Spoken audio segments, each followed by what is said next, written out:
All right, hello, Bullionaires. It's Chris here. I am sporting my Bullion hat, Coinbook shirt, and our guest of honor is the CEO of Coinbook.com, Calvin Waite. I've talked to Calvin via email before, and online messengers and such. Never in person. We've chatted a little bit here, and it's delightful to meet him and chat a bit. And this is my first interview. I'm very excited to have such a big one set up here with Calvin. So this is going to be cool. And Calvin Yeah, is also sporting his bullion yeah. hat. I, So I got some swag not long ago, so yeah, look at that. very That's happy about it. beautiful.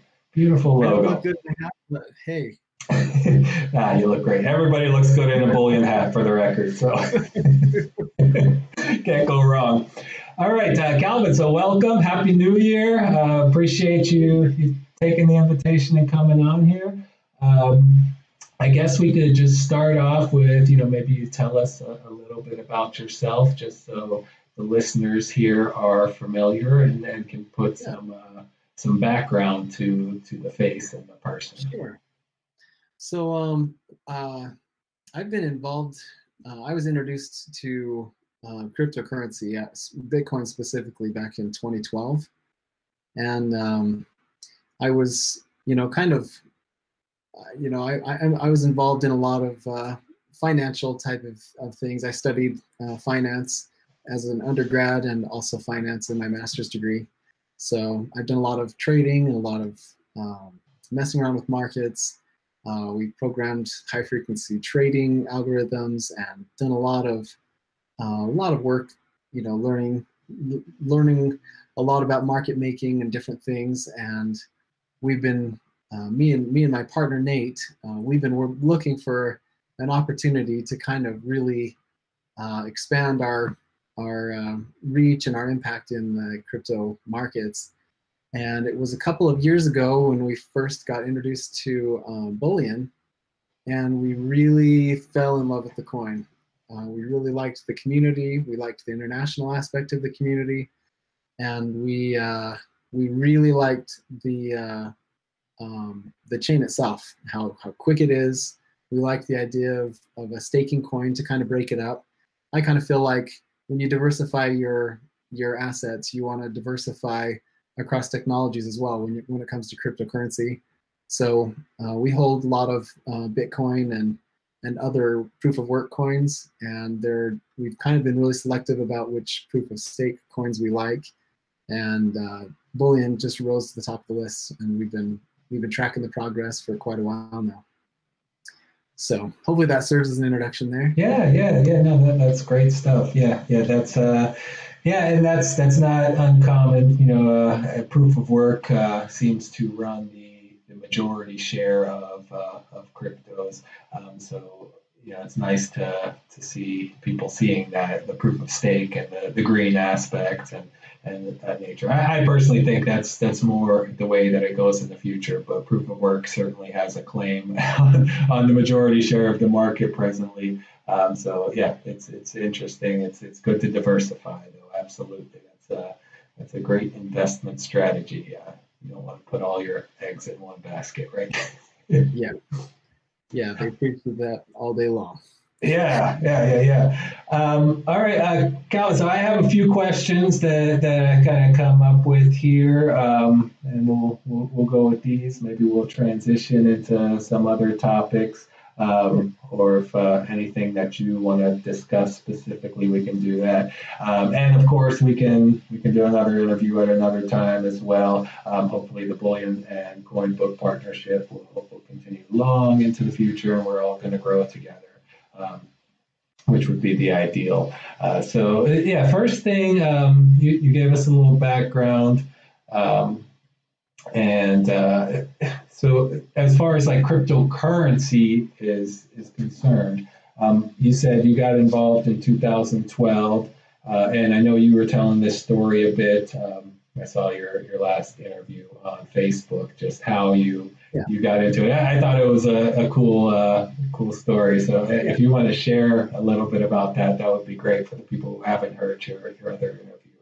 Yeah, let me just kind of repeat a little bit of that. So I was at a park one day with one of my friends, and our kids were playing, and my friend knew that I was involved in markets and had an interest in markets and financial instruments and different things. And he said, "Hey man, I've got something that might really be interesting to you." He said, "I've been mining these Bitcoin with my laptop." And he said, I've mined a whole bunch of these and I've sold them and I've made around $400.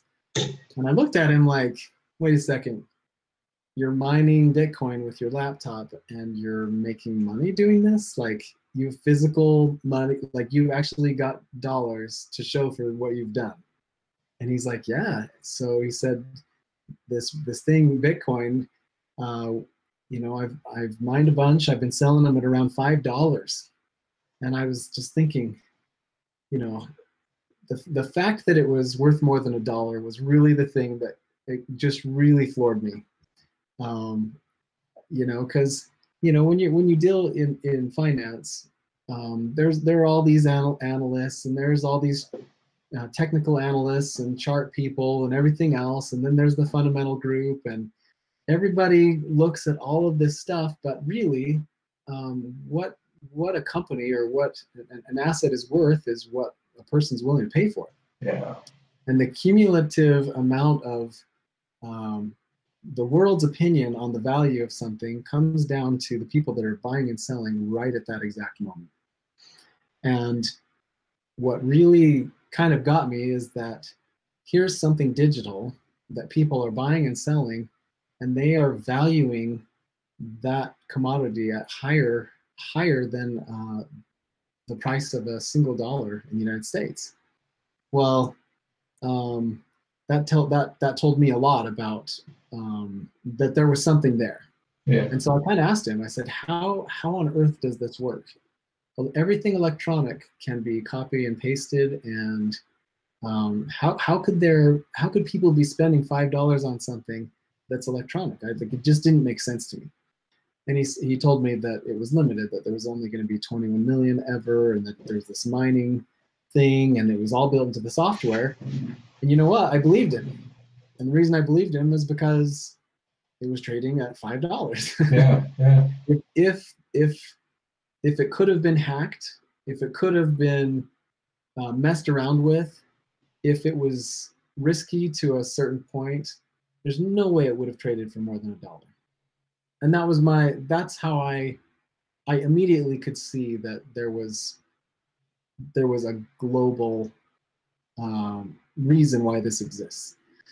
And I decided that it was time to buy some right there on the spot. So here we are at the park, he's explaining all this, and I just can't believe my ears.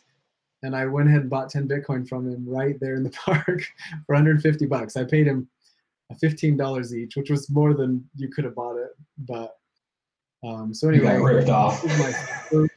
Yeah, I got ripped off. That was a terrible deal. $3,000+ a piece now.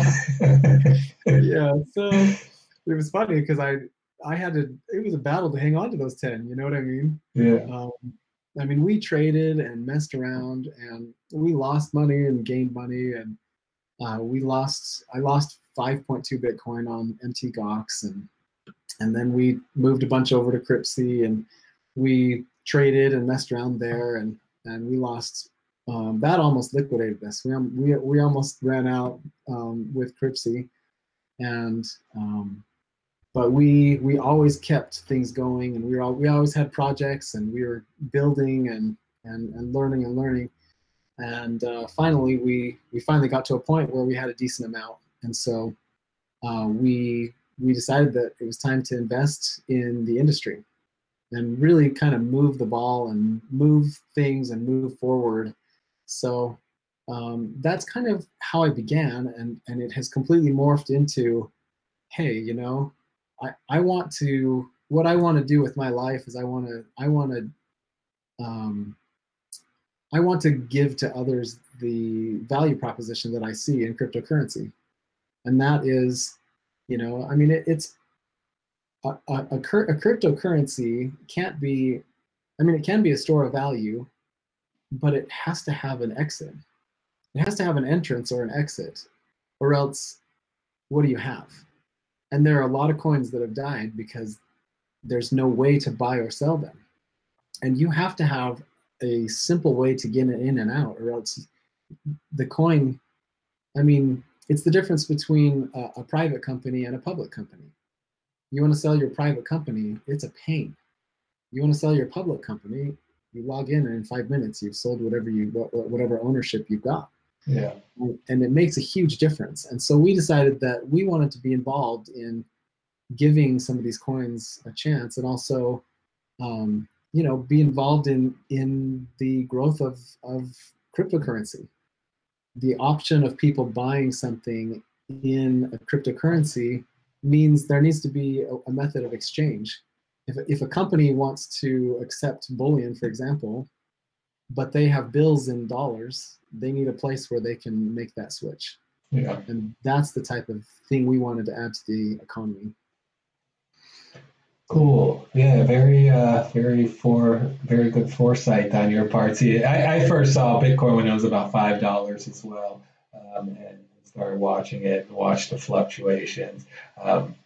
My difficulty was, and this is kind of a process I guess traders kind of go through, you make an investment and you buy, say, your 10 Bitcoins for, you know, $15 a piece, and then, like you said, it's hard to hold on to them when they go to $30 or $45. Sure. But then now when it's at $3,000, you're like, oh man, I guess I should have held out. That 300% profit probably wasn't a good exit. Oh yeah, I have lots of friends that kind of got involved in it, and they're like, finally went to 2,500, I'm out. Yeah, yeah. And then it goes up to 5,000, and then 10,000, and you know what? Let me just tell you, this is my personal opinion. I think, you know, 20,000 is not the high. Yeah. That is not going to be the historical future. It's not going to be the high of Bitcoin. It's just not going to be. The next bubble is going to surpass this like you've never seen. That's just my opinion. That's kind of been the trend. Yeah, I guess I've been around just about as long as you, watching it as well, and that's what you see time and again. And finally, after experimenting with trading myself, I don't do trading anymore. I invest in something and then just hold on to it. And just wait. It goes up, and yeah, great. You can certainly play the market when it goes up, and you know, if that Bitcoin, for example, if you had sold at 20,000, and then buy back at 3,000 or 3,500, whatever it is now, it's a great play. But what if it kept on going, which is typically what happens? It's so hard to sell and buy at the right times unless you really know what you're doing or you have insider information. You know, markets can be manipulated to certain extents by big investors, and you end up getting squeezed and losing out. Yeah.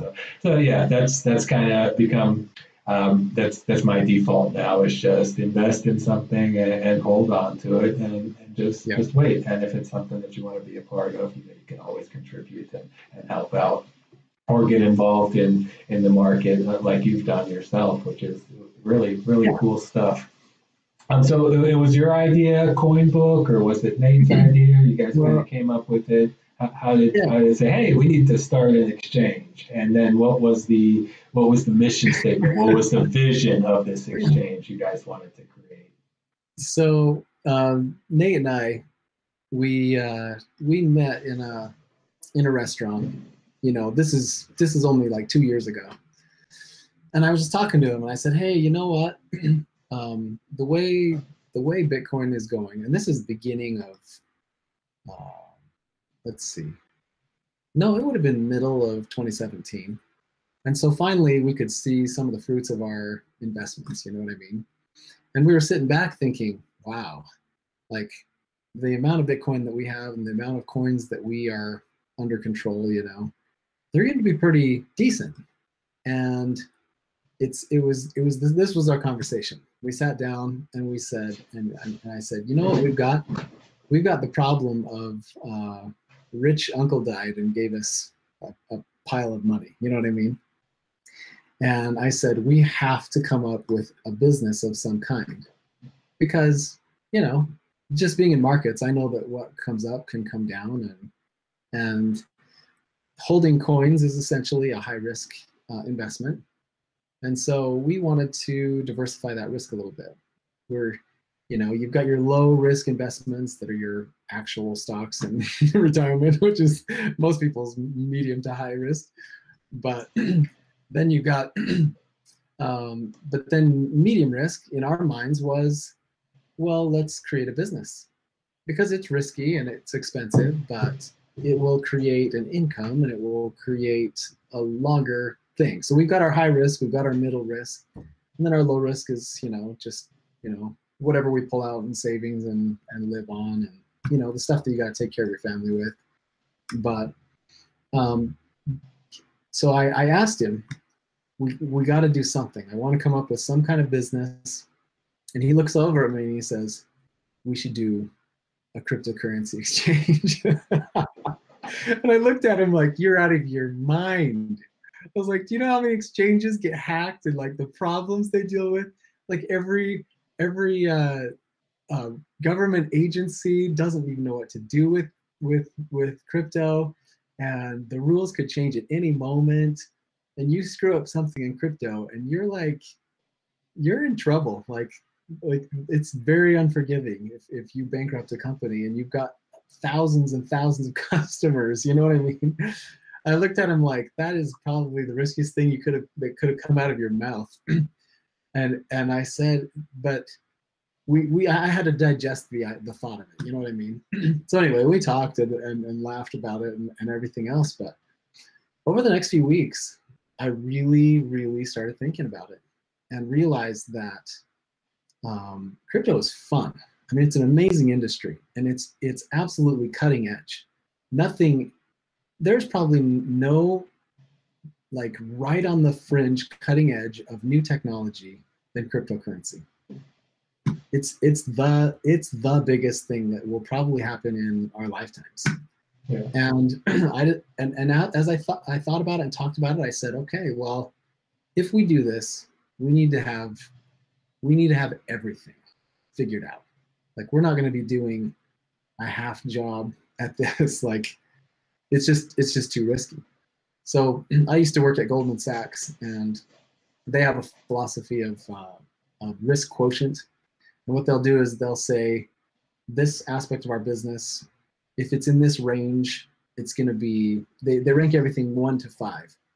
And so 5 is absolutely out of control, ridiculous amount of risk. And then they have measurements that'll lead between 1 and 5. And anything that's a 5 needs to be reduced.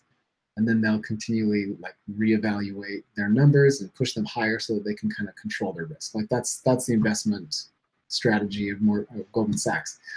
And so in my mind, I'm thinking there are things about running a Bitcoin exchange or a cryptocurrency exchange that are deal breakers. Like there are things that we cannot do wrong. And so we talked with some really smart lawyers, and we essentially took their advice on all of the major issues. They even went to the state of Utah, the Department of Finance, and talked to these people. We went and tried to get our money transmitter license. We had everything complete. We had all of our T's crossed and our I's dotted. And then it turned out that that cryptocurrency wasn't money in the state of Utah.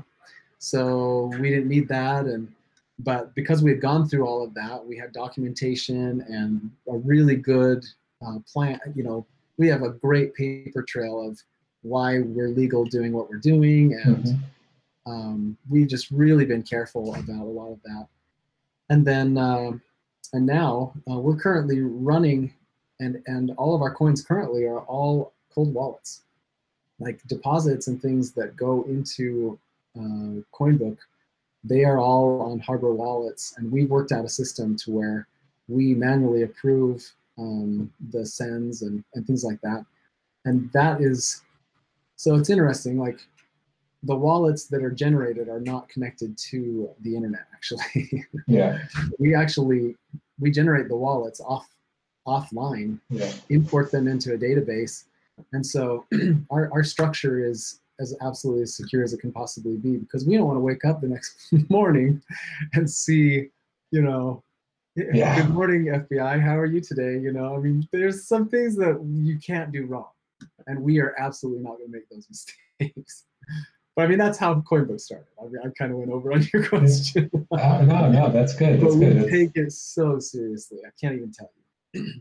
That's good information. And then the next part of the question was kind of, so there are a lot of exchanges out there, and there's some that aren't out there that used to be out there, and then there's some big ones out there that you have your Coinbase is kind of the preeminent one in the U.S., even though it isn't the highest volume, but that's really, I think that and Gemini probably as well, where investors, at least U.S. investors, will invest in cryptocurrencies and buy cryptocurrencies because they've gone through all the legal hurdles.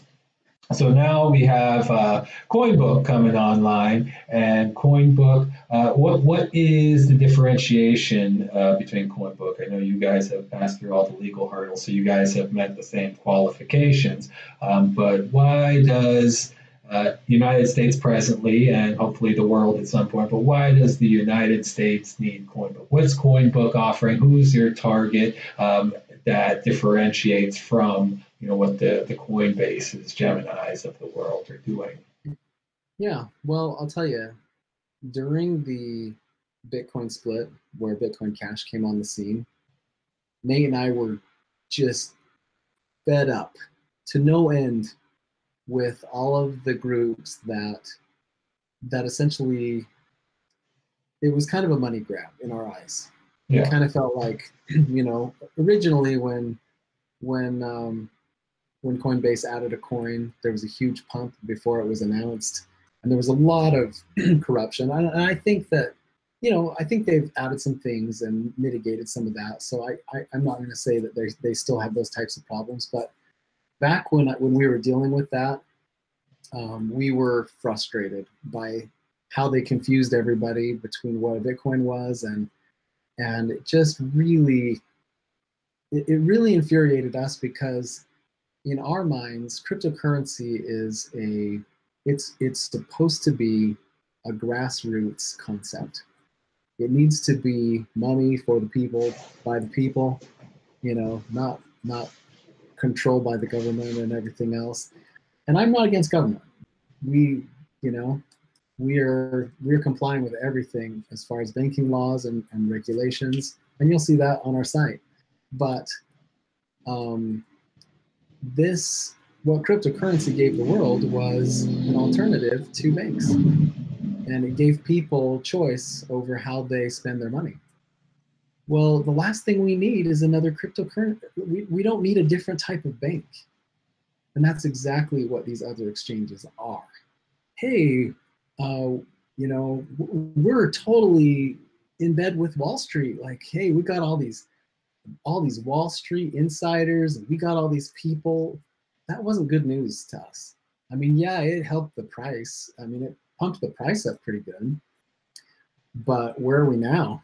Back where we were almost, And it all has to do with Wall Street getting on board. And I kind of feel like, it should be, price should be determined by small individuals that have to use it on a normal basis. It shouldn't be pushed around by master manipulators that have studied their entire lives how to, what indicators and what technicals people use, and they use those technicals to trick people into making decisions. I mean, I can't even tell you how many times you'll see, oh, we finally got a buy signal, and 2 minutes later, after this buy signal is confirmed, there's a major sell-off. Yeah. And there's a lot of that. And it's unfortunate, but it's part of, everyone's going to get their feet wet when it comes to markets. But we felt like the world needed something a little more in line with the philosophy of cryptocurrency. Yeah. And what we love most about Bitcoin is what we love most about crypto bullion, is that it's a store of value. It's rare. You can't just immediately go and get a ton of it, or even mine a ton of it. And it's way more secure because it's because of the proof of stake. You know, you have to own half the market in order to actually 51% attack it and everything else. So, I mean, there's just a lot of good things, and I think average people need to know about it. And who else is going to bring these to the public's eye? I don't know. So me and Nate are like, we're going to do it. Yeah. And we totally came on board. But we've added our own personal taste, you know. I mean, if you get on, you'll notice that there are some achievements that are, I think I'm hilarious. So I put all these kind of dad joke type of little achievements in there. And we try to make it kind of fun. But, and that's something you won't find. And that's part of our differentiation. Because you know what's old fashioned is boring business people. Yeah. It's old fashioned. That is how they ran businesses in the 1900s to the 1980s or whatever. But in the 2000s, businesses that do well actually connect to people, and they connect to them on a more intimate level. And if you can get someone to smile and kind of take their mind off of their stressful life, you've done something good, you know? And so when we joke around with people and we have our little, our error messages that come up and throw people off balance and stuff. And it's part, I feel like it's an essential part of business that's missing. And a lot of banks, they just love the pillars and all of the things that are really stuffy and old fashioned. And we just feel like you can still be an awesome company and keep things secure and do things the right way, and still, you know, bring a smile to people's face. So Coinbook's absolutely different. Yeah. We planned on it being different, and it is. It sounds like you guys have more of a crypto, the approach to crypto, the general approach that was intended with crypto, of decentralization, having control of your own finances, having fun, not relying on a third party, being responsible for yourself. And, that it seems like that is really the same philosophy that Coinbook is employing. And it's refreshing. It really is. It's great to see. And yeah, I can't think of anywhere else that I see that occurring. It's great. There's definitely a niche there, and I think you guys are doing a spectacular job so far. It's very nice to see. Well, the part of the reason we can even do that is because me and Nate are the complete sole owners of Coinbook, and I mean we are walking away from profits. If we fractionally reserve the coins that are deposited on our site instead of telling people to get them into their own cold storage, we could make money on that. If we went and chased the latest and greatest ICO and just added any old coin just because volume was crazy, we could make a lot of money on that. Like we didn't intend on setting this company up. I mean, we expect to make money, but we expect to do it the right way. And we're not gonna compromise on our principles and the ideals that cryptocurrency is offering the world to do it. And I honestly think that if we can stick to these ideals and build it the way that it really should be built, I think the public will reward us and that people will use us. Yeah. And so, I mean, it's a little expensive in a bear market. I'm not gonna lie, but man, we're doing fine, and we're gonna see this thing through to the end.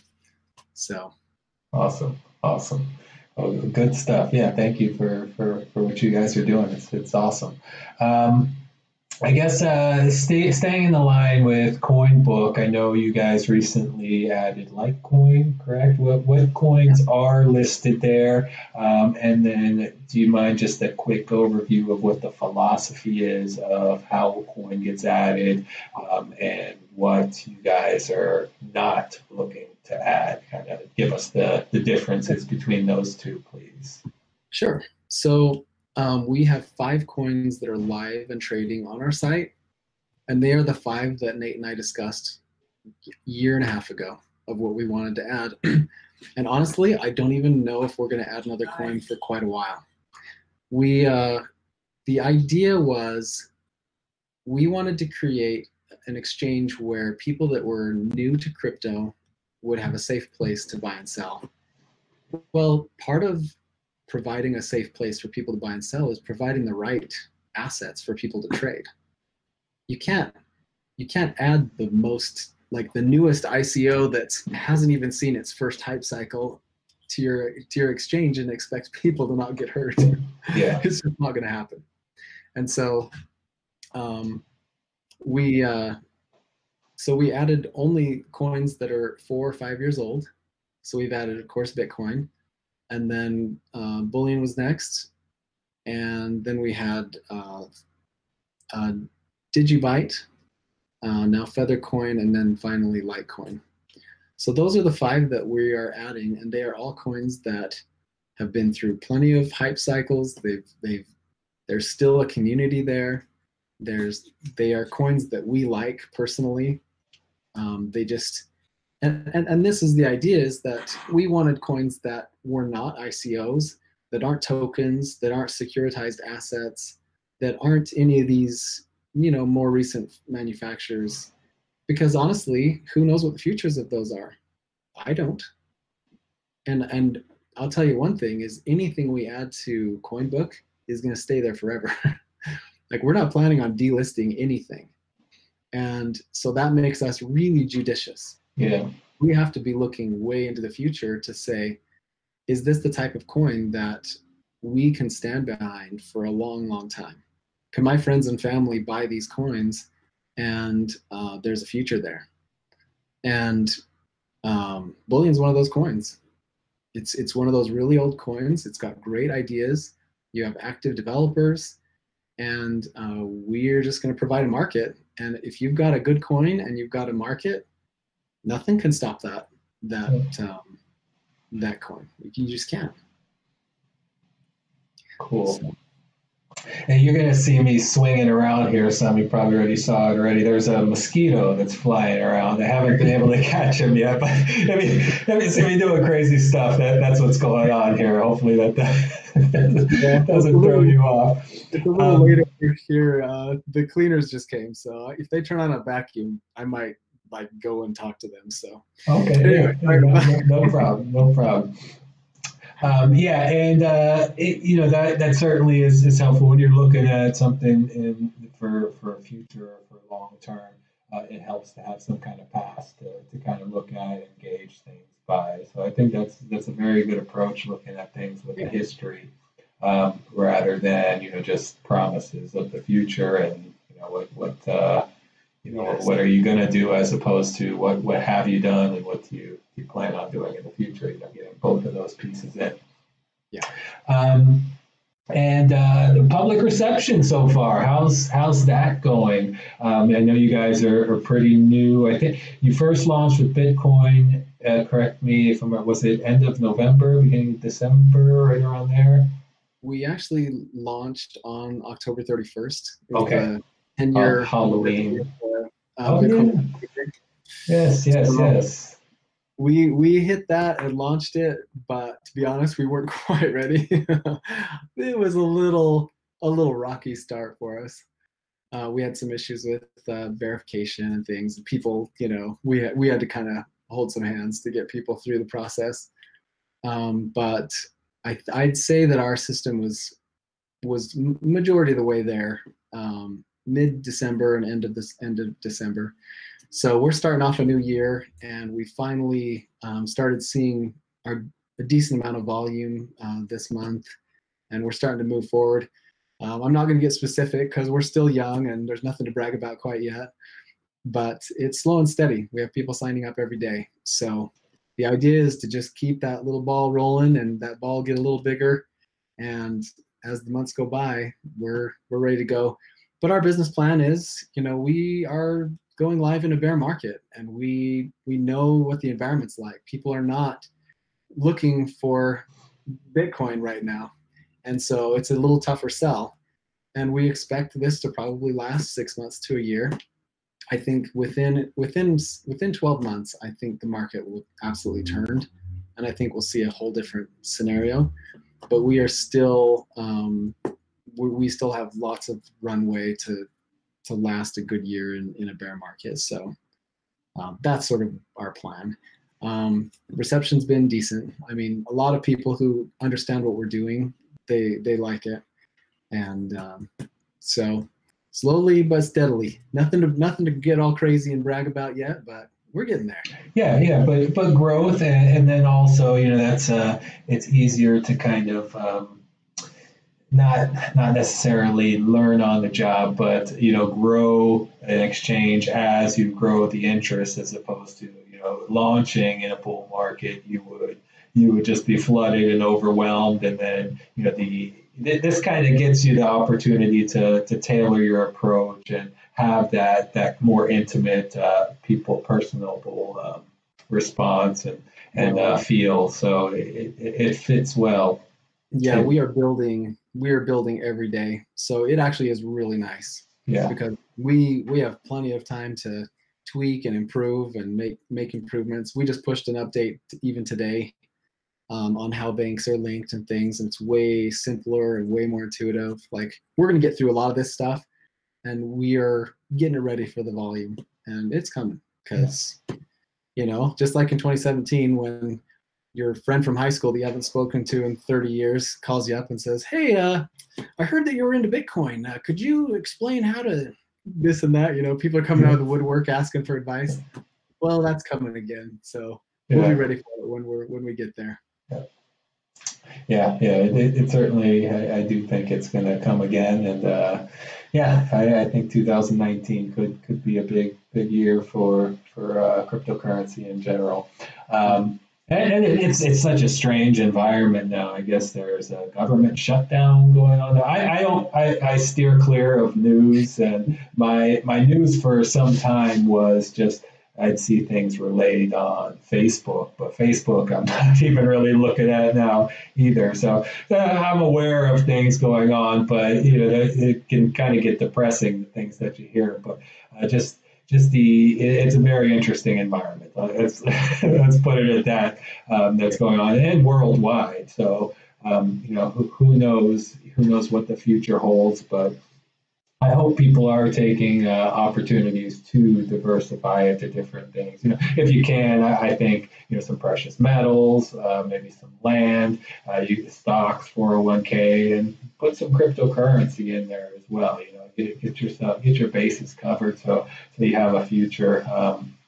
But yeah, it's a lot of unknowns out there. But I think cryptocurrency certainly is going to be a big piece of the future.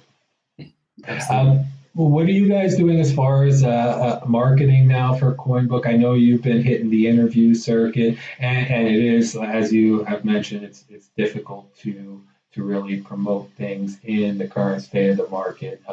And when there's a little bit more excitement, things kind of snowball and sell themselves. Right now, you can invest a lot into marketing and advertising, and it's basically throwing money down the tubes, because if somebody has earmuffs on, you can talk all day, but you're just wasting your words and wasting your energy, because they're not going to be able to hear that. So is right now, is there any kind of a formal or a financial advertising aspect that you guys are doing, or are you just doing word of mouth, maybe conferences? What's the advertising approach for Coinbook? So we've kind of done a little bit of social media here and there. We tried to at least get people to know that we exist, and I think that's probably where the bulk of our traffic has come from so far. But we try to do a lot of community outreach things. A week ago, I was at the University of Utah talking to students, trying to teach people about why Bitcoin matters and why cryptocurrency is going to change the future and things like that. So I do some of that. I do speak in meetups and different things here and there. But as far as a formal marketing plan, we're probably launching one at the end of this month. What I've decided to do is I've talked to our development team, and they're essentially buttoning up.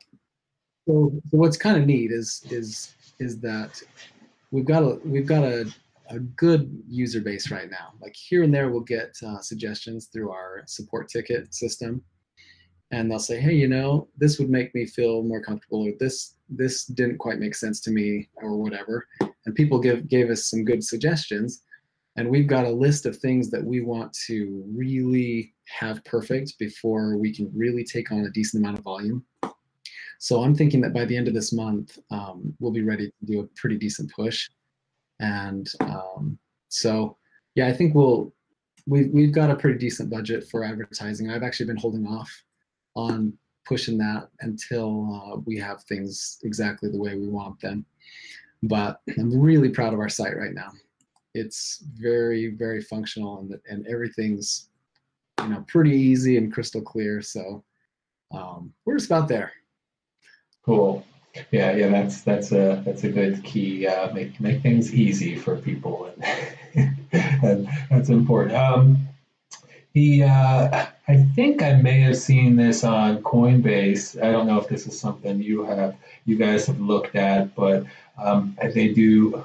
Pretty sure they do it where they kind of bundle several different currencies together, cryptocurrencies together. And so somebody who wants kind of like a sampler pack, you know, somebody wants to invest X amount of dollars into crypto, it would already be predetermined. You know, like for example, you have the 5 coins on there. If somebody wanted to buy $100 worth of coins, you know, maybe a pack that would give you, you know, $20 in each one, and then you just get a bundled thing. I don't know if that's something you guys have looked at, but it seemed like a good idea in tune with the diversification kind of concept. Yeah, that's actually not a bad idea. Yeah.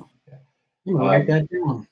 Yeah, and then, you know, people get an opportunity to get some Bitcoin, get some other coins, and you know, experience some of the different nuances, you know, faster coins as opposed to the more popular, as opposed to, you know, proof of stake and you know, Litecoin, and you kind of get a better understanding of what the market offers, and opportunity for growth with whatever kind of does well. Yeah, well, that's interesting, because I was aware of Coinbase doing that, and then they've closed that down. They don't do it anymore. And they were charging a 2% fee on that package, which is on top of their regular fee. Yeah. Okay. So I think that's a great idea. We wouldn't charge a fee, but I think it'd be really smart to like say, hey, you know, and we'd probably have to figure out percentages and things and do a little market research, but that's not a bad idea. Yeah. Because, you know, if newbies are like, hey, you know, these are the coins that Coinbook trusts, why not get a little piece of them all? So not bad. I got that down. We'll see about that. Do you think that's kind of more your target audience is people who are brand new to crypto? Is that really who you're reaching out to? I think that's really the untapped vast majority of people out there, which will take things to the next level where you don't have this third-party reliance, where people can kind of be responsible for themselves and their own finances. Is really everybody, like, you know, your mom, your dad, your brother, your sister, you know, all you know, friends, everybody just kind of getting involved, as opposed to just, you know, they hear about something and there's a you know, small niche of people who are kind of the early adopters, as they're called. Yeah, well, I kind of feel like, so I mean, that kind of leads back to the question that you asked about the like Coinbase and Gemini and those. They've kind of steered towards institutional investors. Yeah. And really, there aren't that many options for just Joe Schmo, average guy, you know? And so, yeah, I mean, we've made it simple and tried to make the experience just as easy as possible for somebody who is new.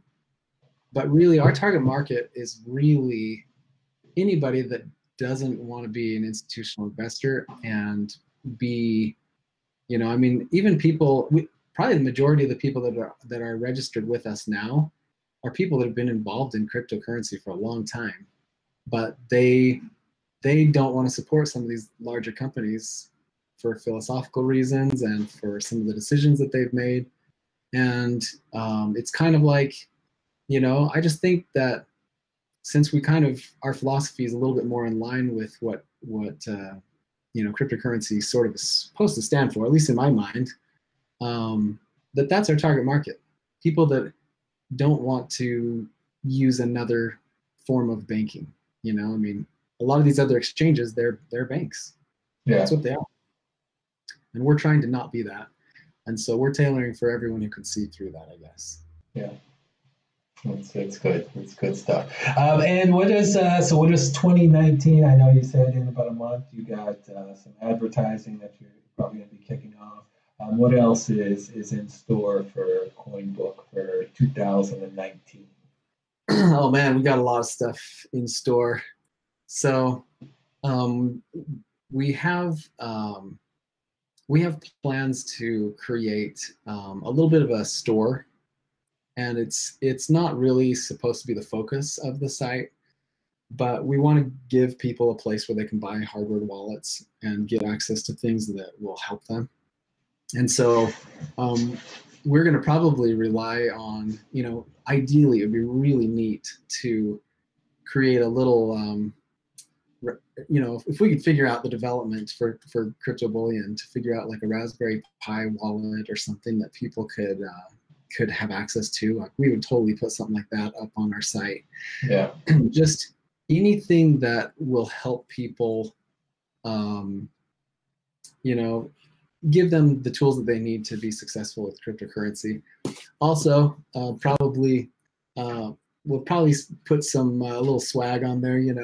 I like I said, I kind of have a funny sense of humor. I was thinking that we should get like an 8-ball that says "not financial trading advice," and put buy, sell, and hodl. Yeah.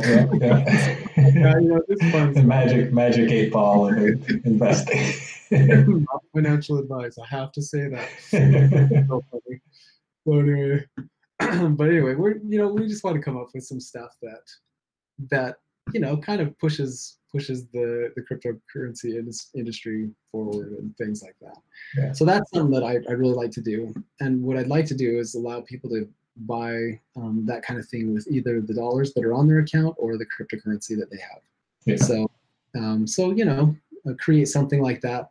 I also think that throughout this year, I'm working on small business, because we don't want to necessarily be we absolutely don't want to be an institutional place for investors, but there are a lot of mom and pop companies that would like to accept cryptocurrency.